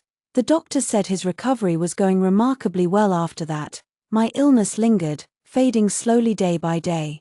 But I grew stronger with each passing day. Li Mingtsang visited us once at the clinic. As a newly appointed magistrate, he was swamped with work, so he only stayed for a short while before leaving. From the gossip I heard around town, Li Mingtsang had actually been demoted to this position, but despite that, he'd thrown himself into his work these past few days, personally handling even the smallest disputes among the townspeople with great care and dedication. Once Xianxia was well enough to walk, I hired new armed escorts and we set off again. We traveled through 4 or 5 different towns, staying in each place for a short while to let Xianxia continue his recovery and to take care of the paperwork for our new identities before finally heading to find my mother. Although Xianxia seemed confused by our meandering route, he never asked any questions. 5 months passed before I saw my mother again. She was sitting in the courtyard, washing vegetables. I stood quietly at the courtyard gate, watching her. She didn't notice me at all. It was Xianxia, standing behind me, who made a sound, his voice stiff with shock. Miss, that looks like. I nodded at him, a faint smile on my lips. Yes, I told you I was going back to my hometown. Didn't I? He couldn't comprehend the idea of someone rising from the dead. He stood frozen in place, completely dumbfounded. My mother heard the noise, dropped the vegetables in her hands, and rushed toward me, her eyes filled with tears. Sure. My nose stung with emotion, and I opened my arms, about to throw myself into her embrace. Xianxia stepped in front of me, blocking my path, and stammered in panic, Miss, it's a ghost. Run. What a silly boy. There are no ghosts in broad daylight, I said, laughing through my tears. I stepped around him and hugged my mother tightly, relieved to feel that she hadn't lost any weight. I didn't explain the whole story of her fake death to Xianxia, only told him briefly that there had been good reasons for it. He didn't ask any more questions, but his expression grew much more serious and solemn after that. The place I'd chosen this time was quite remote, with few people around, but surprisingly, it was only a few days' journey away from the county where my embroidery shop had been. I'd only been able to find a temporary hiding place for my mother back then, which hadn't been safe in the long run. That was why I'd taken such a roundabout route to come back for her. Once I'd retrieved her, we set off again immediately. I refused to believe that after going through all this trouble, traveling so far away from the capital, they would still be able to find me. This journey had eaten into our savings considerably, but we still had more than enough money to live on. When we finally reached the Sichuan region, I opened a small shop selling ready-made clothes and bolts of cloth. The profits weren't nearly as high as those from the embroidery shop, but this quiet, simple life made me feel safe and at peace. I spent most of my time in the shop, where the customers were all women. Listening to their idle chatter and gossip was quite entertaining. Word spread that the imperial court had sent an imperial inspector to tour Jiangnan. It didn't take him long to wipe out the bandits plaguing the region. For a time, bandits everywhere went into hiding, lying low to avoid trouble. It was a great relief to everyone. The imperial inspector had already set off from Jiangnan, traveling westward. Law and order in Sichuan improved significantly as a result. Every morning and evening, Xianxia followed my mother and me, accompanying us on our daily trips between the shop and home. With his imposing build, the local hooligans didn't dare to lay a finger on us. There was only one downside to living here: the summers were unbearably hot. I wished I could lie on a block of ice all day long to cool down, starting from mid-June. It began to rain, the sweltering heat dissipated somewhat, but the continuous downpour left everything damp and humid. The streets were empty of people. I closed the shop and stayed home with my mother, my mood growing increasingly irritable from the endless rain. The heavy rain showed no signs of letting up, a sense of unease settled over me. I sent Xianxia to the grain store to buy large quantities of rice and flour to stock up at home. Naturally, the grain store took advantage of the situation and raised its prices. In the evening, a clerk from the local government office knocked on our door, braving the rain in his straw raincoat. Everyone out, a landslide has blocked the road, trapping the Imperial inspector and his entourage. All able-bodied men aged 16 and above are to report for duty immediately. Xianxia didn't come home that night. I grew anxious. As soon as dawn broke the next day, I told my mother where I was going and set off for the mountain pass to look for him. Mud splattered all over my dress as I walked. I found a wooden stick to use as a walking cane. Loose soil and rocks continued to tumble down from the mountainside above. The men working there were soaked to the bone, their clothes clinging to their bodies, their faces and hands caked in mud. The blocked mountain road was slowly being cleared, with workers digging away at the rocks from both sides. I searched back and forth several times, but there was no sign of Xianxia. I stopped a man, gesturing to describe Xianxia's height and build. "Sir, have you seen a tall, burly young man around here?" Just then, the road was finally cleared. A group of government officials walked over from the other side. Leading them were several young men dressed in bright red official robes. I glanced at them casually, then froze in place, my blood running cold. The man at the very front was tall and slender, his expression cold and aloof, as if sensing my gaze. His eyes swept over to me. Through the curtain of rain, a buzzing sound filled my ears. The Imperial inspector was Ling Yang. He had seen me. Miss. The man I'd stopped was calling out to me, waving a hand in front of my face. I snapped back to my senses, quickly lowering my head to avoid Ling Yang's eyes. He didn't recognize me. Following the local magistrate's lead, he climbed into his carriage without a second glance. Not once did he look in my direction again after that first sweep of his eyes. With the road now clear, the local villagers began to disperse, rubbing their sore backs and shoulders as they left. The man I'd asked about Xianxia said to me, "Some of the stronger young men were sent to reinforce the dike. You might want to check the riverbank. Be careful, though, the water is raging. You could easily get swept away if you're not careful." I nodded numbly, my mind in a daze, and changed direction to head for the river. Ling Yang had been searching for me all these years. I'd stood right in front of him, and he hadn't recognized me at all. I raised a hand to touch my face unconsciously, a strange, indescribable feeling welling up in my chest. I should have felt relieved, but for some reason, I didn't feel particularly happy. If I'd known he wouldn't recognize me, why had I gone to so much trouble to run and hide all these years? I pushed those chaotic thoughts aside, hurried home to grab some food, then made my way to the dike. The rain was still pouring down heavily, even with my umbrella. The hem of my dress was completely soaked through. When I reached the riverbank, I saw that what the man had told me was true. The river water was churning violently, so dangerous that even standing on the shore felt risky. I stood back at a safe distance, scanning the area. Sure enough, the group of officials I'd seen at the mountain pass earlier were now standing on a high platform overlooking the dike. My gaze swept over them briefly before I started searching for Xianxia's familiar figure. The strong young men working on the dike had thick hemp ropes tied around their waists, the other ends secured to stakes driven into the riverbank. They were piling sandbags onto the dike to reinforce it. "Hey, miss, don't stand there, it's dangerous, hurry back home," someone shouted at me. Most of the workers turned to look in my direction, under the weight of all those stares. I felt an immense pressure. It was Xianxia who spotted me first. Thanks to that shout, he waded through the shallow water toward me. "Miss, you shouldn't have come out in this weather," he said, his tone filled with concern. His arms were bare, covered in numerous small cuts and scrapes. I handed him the food I'd brought. "You didn't come home last night. I was worried about you. I didn't know if the government office was providing meals for you, so I brought you something to eat." Finish this before you go back to work. Xianxia took the food box from me, a smile spreading across his face.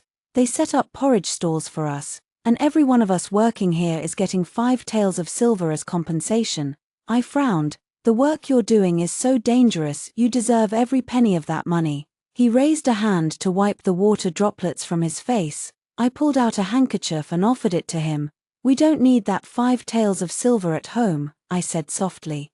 Reinforcing the dike is a good thing, but your safety is what matters most to me. He took the handkerchief, his eyes shining as he looked at me. Miss still needs me. I promise I won't let anything happen to myself. I couldn't help but smile at his words. Just then, an official walked over from the platform to chase me away.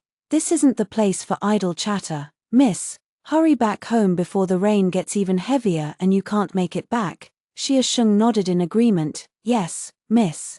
You should go back now. I nodded at him, opened my umbrella, and turned to leave. After walking a short distance, I glanced back at the platform. The officials were gathered there, discussing something in low voices. None of them were looking in my direction. It must have been my imagination. The local county records contained accounts of devastating floods in the past times when the river had burst its banks, submerging countless farmlands and villages, killing and injuring countless people. Hunger, disease, and death had followed, leading to large-scale plagues. The continuous heavy rain these past few days had weakened the dike, but the reinforcements were being made in time. Surely, we wouldn't see a repeat of those terrible disasters. That night, I was feeling restless as I helped my mother make steamed buns in the kitchen when someone knocked on our door. My mother looked up. That must be Xianxia back from work. Go open the door for him. Sure. I wiped my hands on my apron. Walking over to the door and calling out as I unlatched it. Why are you knocking? It's your own home. I lifted my head and froze, my heart skipping a beat as my eyes met a pair of deep, familiar ones. A man standing beside him said, "You're Yunyang, right? The guest rooms at the government office got soaked through in the rain and are uninhabitable. We've arranged for the officials to stay with local families for the time being.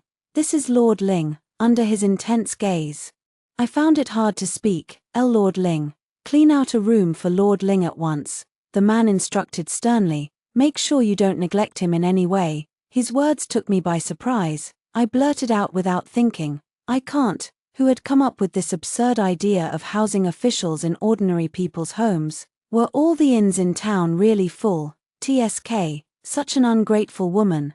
The man scoffed. Don't you realize this is an emergency? Ling Yang hadn't said a single word since arriving. But his eyes had never left my face for a moment. Had he recognized me? I forced myself to calm down, turning to the official who'd spoken. Lord Ling is a man of noble status. How can he possibly stay in such a humble abode? It's not safe. Besides, there's the impropriety of a man staying in the home of 2 women. Word of this getting out would be most unbecoming. The official's face darkened, looking as if he thought I was being deliberately difficult and ungrateful. Ling Yang looked at me. His voice calm. I am not a man of noble status who shuns humble lodgings. I can sleep anywhere. I met his gaze. This residence is perfectly fine. He continued, it is by no means humble. I will take full responsibility for my own safety. You need not worry yourself on that account, young lady. He was answering each of my objections patiently, one by one. I never listen to idle gossip, nor do I care about it. I prefer to judge things based on what I see with my own eyes and what I know in my heart. As for the impropriety of a man staying with 2 women, there is another man living in this house besides you and your mother. Is there not? A man named Xianxia.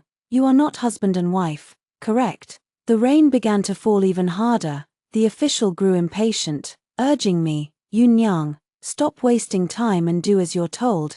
Do you have any other concerns, young lady? Ling Yang asked. His eyes fixed on me as if he could see straight through all my lies. After a brief pause, he spoke again, calling me by my assumed name, Yunyang. My mother heard the commotion and came out of the kitchen. What's going on out here? Why have you been at the door for so long? The official explained. This lord will be staying with us for a few days. My mother was taken aback for a moment, then quickly stepped forward to pull me aside, gesturing for Ling Yang to come inside. While my mother went to clean out a guest room, I hung my head, pouring a cup of tea for Ling Yang. Suddenly, a handkerchief appeared in front of me. Ling Yang pointed to his own cheek. Flower. I felt my face grow hot with embarrassment. I raised a hand to wipe my cheek, but didn't take the handkerchief from him. He paused for a moment, then slowly withdrew his hand, putting the handkerchief away. Have you been well these past few years? He asked quietly. A chill ran down my spine. I looked up at him sharply. He took a sip of his tea, his fingers brushing lightly against the rim of the cup as he stared down at the liquid inside.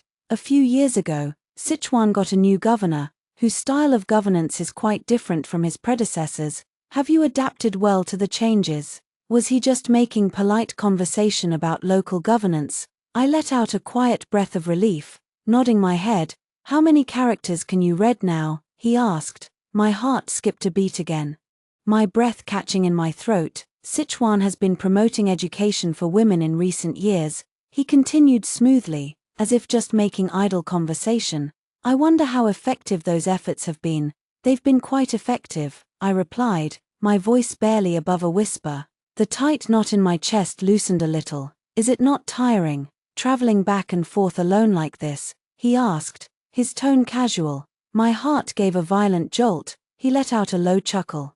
I've heard that Yunyang runs a fabric shop, traveling all over to negotiate with suppliers and compare prices. That's quite impressive for a young woman. Before I could fully catch my breath, he set down his teacup and looked up at me suddenly. His eyes piercing. What are you afraid of?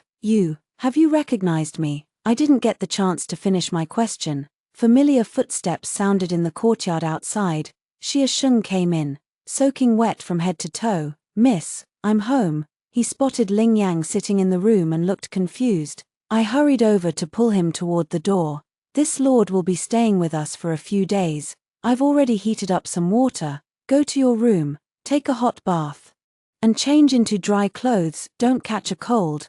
Once Xianxia had gone into his room, I quickly began to think. Ling Yang had most likely recognized me. He was just toying with me, like a cat playing with a mouse, choosing not to expose me yet. I turned around under the eaves. Outside, the rain was falling in sheets, forming a curtain of water. Ling Yang had come outside at some point, standing in the doorway, his features hidden in the dim light. What is your relationship with him? He asked suddenly, his voice cutting through the sound of the rain. I forced myself to stay calm, avoiding a direct answer. Lord Ling seems quite interested in my personal affairs.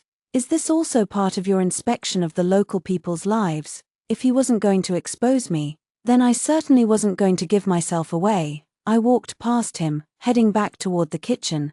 The steamed buns will be ready soon. You must be tired from your long journey. Lord Ling, please rest for a while. I'll go check on them in the kitchen. My wrist was suddenly grabbed. I stopped in my tracks, looking down at his hand. I heard Ling Yang take a deep breath. Then, very slowly, he let go of my wrist. I pulled my hand back to my chest, walking past him without another word. The next day, all the able-bodied men were sent to reinforce the dike, while the women were called upon to set up soup kitchens to feed the workers. The officials from the capital didn't act like they were above the common people. Every day, they ate the same simple porridge and side dishes in the shabby soup kitchens alongside everyone else. During mealtimes, I overheard some of them chatting. The villages and farmlands downstream depend entirely on this dike for protection. We'll reinforce it temporarily for now, then start work on rebuilding it properly once the rain stops. The emperor has already ordered officials from the Ministry of Works to survey the terrain, one of them said. We just don't know who he'll send yet. I only half listened to their conversation until a sudden commotion shattered the calm. Someone fell into the river. In an instant, everyone ran toward the riverbank, but there was no sign of the missing person anywhere, only the churning, turbulent waters raging below. Finding and rescuing someone in such conditions was next to impossible. Everyone spread out along the river to search for survivors. Ling Yang stared at the river, issuing orders swiftly and decisively, but deep down, everyone knew the person who'd fallen in was most likely already dead. As night fell, a body was found washed up on the downstream riverbank. When the family arrived to identify the deceased, they lost control of their grief and anger. One of them picked up a stone and hurled it at the officials standing nearby. Why did he have to die? Why are all of you still alive and well? A deep, crimson gash appeared on Ling Yang's forehead. Blood trickling down his temple, he touched the wound gently, his expression remaining calm and unreadable. He stopped the officials from advancing toward the grieving family, his voice steady and unwavering. Offer them a generous compensation. When he returned home that night, he still hadn't tended to the wound on his head. I fetched the medicine box from the cabinet. He was sitting in a chair with his eyes closed, dark circles visible beneath them. Ever since he'd arrived in Sichuan, he'd already survived several assassination attempts, all foiled by his hidden guards. After dark, I'd forbidden my mother and Xia Sheng from leaving the house, fearing for their safety. I bit my lip. Placing the medicine box on the table beside him, I took out a bottle of wound ointment and lowered my head, gently dabbing at the blood on his forehead to clean the wound. Why did you leave? My hands froze mid-movement, thinking I'd misheard him. What? I asked, looking up at him. He opened his eyes, his irises were bloodshot, his gaze dark and unfathomable like a deep pool, even more impenetrable than it had been 5 years ago. Did you see what happened today? He asked, his voice low and hoarse, spoken slowly as if each word cost him effort. Do you know how much pain it causes to watch the person you love die before your eyes? A sharp, unexpected pain pierced my heart. The dead are gone, I said quietly, looking away from him. The living must learn to move forward.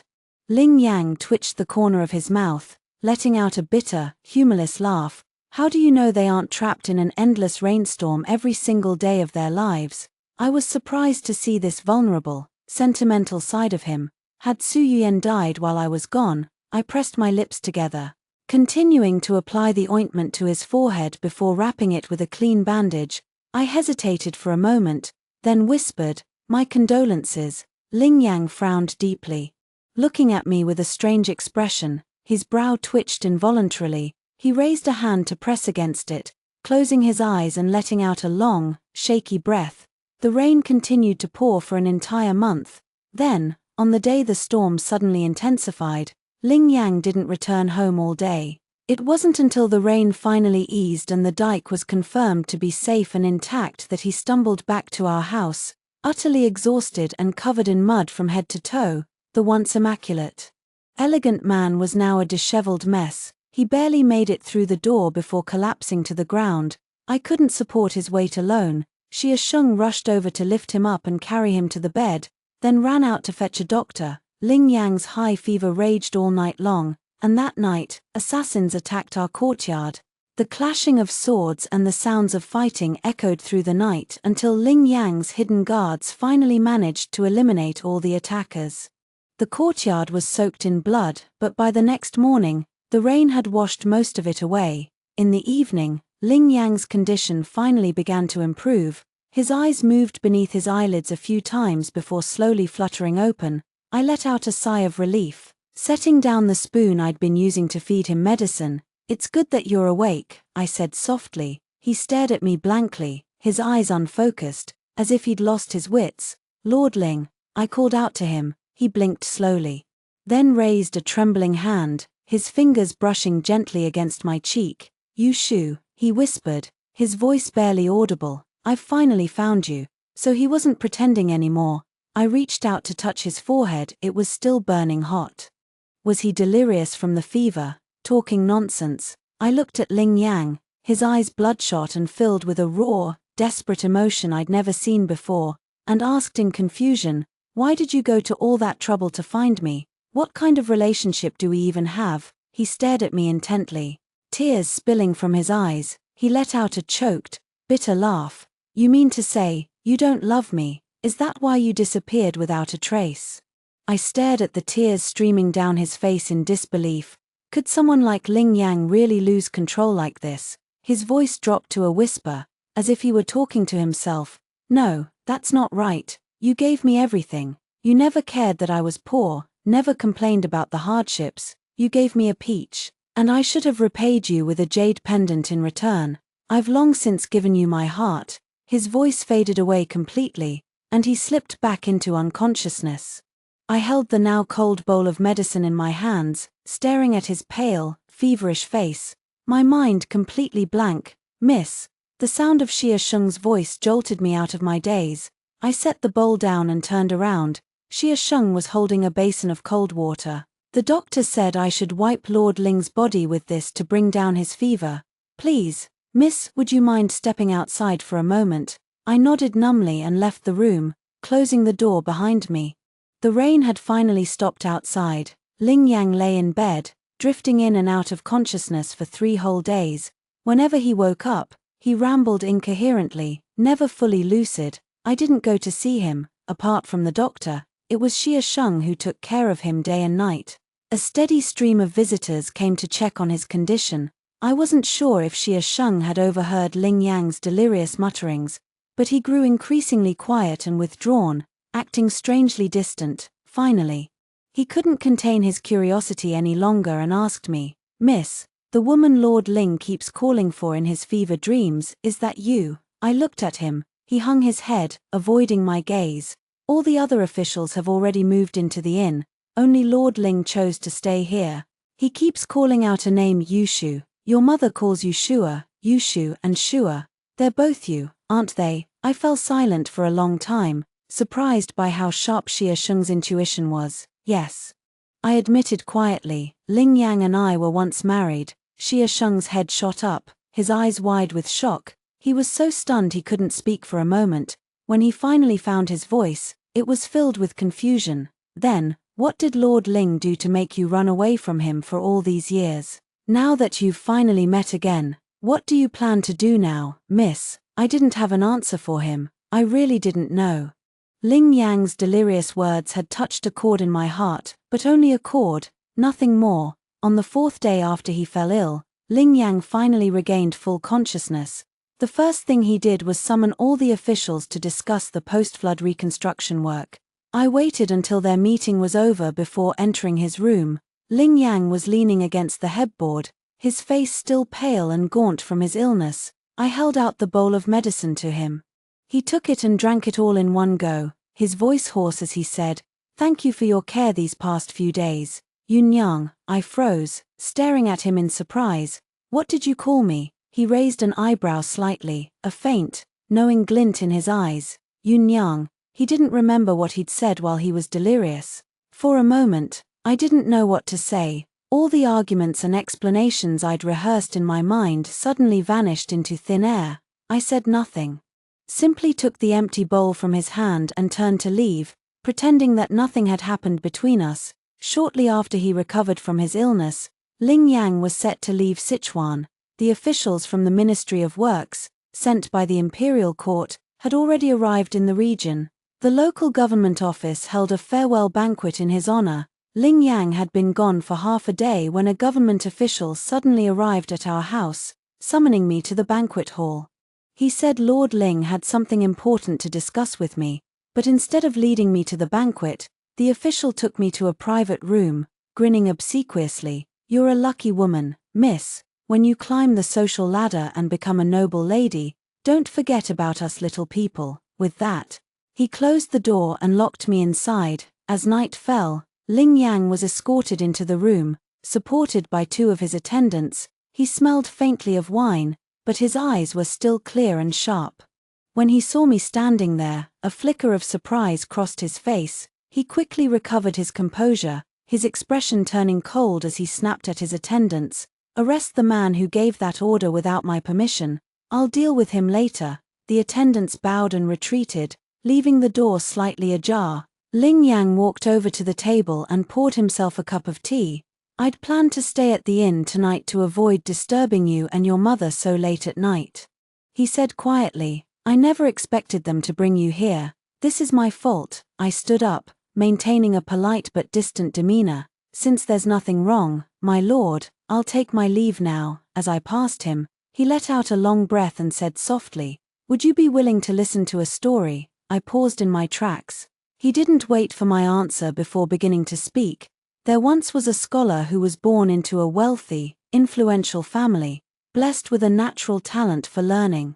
He grew arrogant and conceited, thinking that nothing in this world was beyond his grasp. He was engaged from a young age to a young lady who was also a talented poet and scholar, but then, disaster struck, his family fell from grace overnight. All the so-called friends who'd once fawned over him turned their backs, some closed their doors to him, afraid of being implicated in his family's downfall, others kicked him while he was down, mocking his misfortune. Even the looks the people who'd once admired him now gave him were filled with nothing but pity and contempt, and then, the bride his family sent to him was not the young lady he'd been engaged to. Instead, it was a plain, unfamiliar girl he'd never seen before. The scholar resented this new bride. Seeing her as just another symbol of his humiliation and disgrace, he treated her coldly, indifferently, something he would come to regret more than anything else in his life. Ling Yang thought he'd treated me badly. I thought back to our time together. It was true he'd never been particularly warm or affectionate. Most of the time, he'd been cold and detached, keeping me at arm's length. But he hadn't been that bad to me, either. But his wife treated him with nothing but kindness and devotion. She gave him everything she had. Holding nothing back, her love was so pure, so selfless, that it made the scholar jealous of anyone or anything that took even a little bit of her attention away from him. So he began to try to treat her better in return. He knew how much she wanted him to succeed in the imperial examinations, so he studied harder than he'd ever studied in his life. Looking back now, it's laughable how blind he was to his own feelings back then. The young lady he'd originally been engaged to came to find him, bringing him a beautifully embroidered sachet as a gift. The sachet looked perfect on the outside, but inside, the silk lining was frayed and tattered. He threw the sachet away, and in that moment, he finally understood his own heart. When he finally passed the imperial examinations and became the #1 scholar, he couldn't wait to return home. He wanted to hold a grand, magnificent wedding for his wife, a wedding worthy of her. He wanted to give her all the respect and dignity she deserved, to ensure she would never have to suffer hardship again for the rest of her life. But when he returned home in triumph, parading through the streets to the cheers of the crowd, his wife was gone, vanished without a trace, like a drop of water disappearing into the ocean. He fell silent for a long time. In that silence, I felt a suffocating weight pressing down on my chest, making it hard to breathe. The scholar wandered through life in a daze for a long time after that. He hired countless people to search for her, but there was no news, no trace of her anywhere. He realized then that if he had more power, more influence, he could search every corner of the empire for her. So he began to climb the ranks of the imperial court, but the higher he climbed, the more dangerous the path became. Every step forward was stained with blood. The emperor needed to promote new talents to balance the power of the old aristocratic families, and the newly minted #1 scholar was the perfect pawn for his plans. The imperial court was a den of vipers, full of hidden dangers and deadly intrigues. Then came word that his father had died while traveling on a business trip. His mother grieved day and night, her tears never drying. The scholar was exhausted, worn down by the endless political battles and the pain of his loss. He missed his wife more than ever. He kept telling himself that if she were by his side, he would have something to hold on to, something to comfort him in his darkest moments. He tracked down all the items from her dowry that she'd pawned to support him during his time of need. He spent years tracing the path of each item through every merchant and shop it had passed through, until he finally found the trail leading to her. But he still couldn't go to her, not yet. He knew that if he went to her openly, he would only put her life in danger, and deep down, he was afraid that she had left him of her own free will, that she no longer wanted anything to do with him. The young lady he'd originally been engaged to refused to give up on him. She even went so far as to ruin her own reputation, hoping to force him to marry her, but he sent her to a nunnery instead, cutting off all ties with her. Her father, who had turned a blind eye to her schemes, was arrested during a government crackdown on corruption and thrown into prison. It was during the interrogation of her father that the scholar finally learned the truth about all the hardships his wife had endured at the Su family's hands before she married him. The only thing that gave him comfort was discovering that she hadn't left him voluntarily. She'd been forced to flee, threatened with the lives of herself and her mother. Finally, the scholar found the courage to act. He begged the emperor to let him go on an inspection tour of the southern provinces, using the official mission as a cover to send more men to search for his wife. But he was too late. By the time his men arrived at the town where she'd been living, the embroidery shop she'd owned had already changed hands, and the former owner was said to have been killed by bandits while traveling. Ling Yang let out a ragged, shaky breath. As if struggling to control the overwhelming emotions threatening to consume him, it would be no exaggeration to say the scholar's heart was utterly broken. He continued, his voice thick with emotion, overwhelmed by agony. His only thought was to avenge his wife. He tried to vent the suffocating rage and grief building up inside him only to cough up a mouthful of blood. While he was making plans to wipe out the bandits, an old friend and colleague came to visit him. He told the scholar that the bandit threat was growing more urgent by the day, and in passing, mentioned that shortly after arriving in the region, the scholar had saved a young woman from danger. Ling Yang turned to look at me, a faint, bittersweet smile tugging at the corner of his lips. My colleague said there was something about that woman that felt strangely familiar. He drew a portrait of her, and that's when I realized, my wife wasn't dead, she was just very good at running away. Eliminating bandits was easy compared to finding her. Clues kept leading to dead ends, and I couldn't afford to linger in one place for too long. After suppressing the bandits, I had to continue my inspection tour. Along the way, I finally came to a painful realization. My wife was hiding from me on purpose. I was always one step behind her. I couldn't understand what I'd done wrong to make her hate me so much. Before I left for the Imperial examinations, she'd promised she would wait for me. After all, I was on the verge of giving up all hope of ever finding her when I caught a glimpse of a young woman who looked just like her. Even though she'd changed so much over the years, I recognized her instantly from that one look. But the woman I'd spent years searching for, the moment she saw me, her first instinct was to lower her head and avoid my gaze. He'd known it was me from the very first second he saw me. I bowed my head, my voice barely audible.